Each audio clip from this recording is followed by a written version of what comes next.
రైతు సోదరులందరికీ నమస్కారం. ఈరోజు మార్చి 4, 2025 మంగళవారం. ఈరోజు మన మదనపల్లి మార్కెట్లో స్టాక్ ఎలా వచ్చింది, అంటే దిగుమతులు ఎలా ఉన్నాయి, నిన్నటితో పోలిస్తే ఏ విధమైన మార్పులు వచ్చాయనేది మనం ఈరోజు ఈ వీడియోలో తెలుసుకుందాము. ఈరోజు మన మదనపల్లి మార్కెట్లో స్టాక్ చూసుకున్నట్టయితే నిన్నటితో పోలిస్తే చాలా ఎక్కువగా వచ్చేసింది అనమాట. అసలు ఊహించే విధంగా స్టాక్ అయితే వచ్చింది.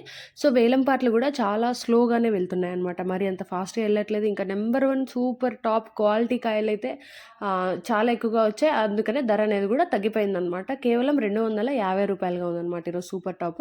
నిన్నటితో పోలిస్తే 10 రూపాయలు తగ్గడం జరిగింది. ధరలు అయితే ఎక్కువగా వెళ్ళడం లేదు. క్వాలిటీలు కూడా ఎక్కువ వస్తున్నా కూడా దిగుమతులు అనేటివి చాలా ఎక్కువగా రావడంతో సో ధర అనేది అమాంతంగా పడిపోవడం జరిగింది. ఇక క్వాలిటీ కాయ ఇలా ఉంటే ఇంకా మచ్చకాయలు, పొడికాయలు ఇవన్నీ కూడా ఎంత ఉంటాయో మీరే ఊహించుకోవచ్చు. ఇంకా సెకండ్ క్వాలిటీ, థర్డ్ క్వాలిటీ ఎలా ఉన్నాయనేది చూసుకున్నట్టయితే 180 నుంచి 220 వరకు అయితే వెళ్ళాయి ఫస్ట్ క్వాలిటీ. ప్రతిరోజు ఇలాంటి అప్డేట్స్ మన ఛానల్లో మిస్ అవ్వకుండా ఉండడానికి వెంటనే మన ఛానల్ని సబ్స్క్రైబ్ చేసుకొని నోటిఫికేషన్స్ ఆన్లో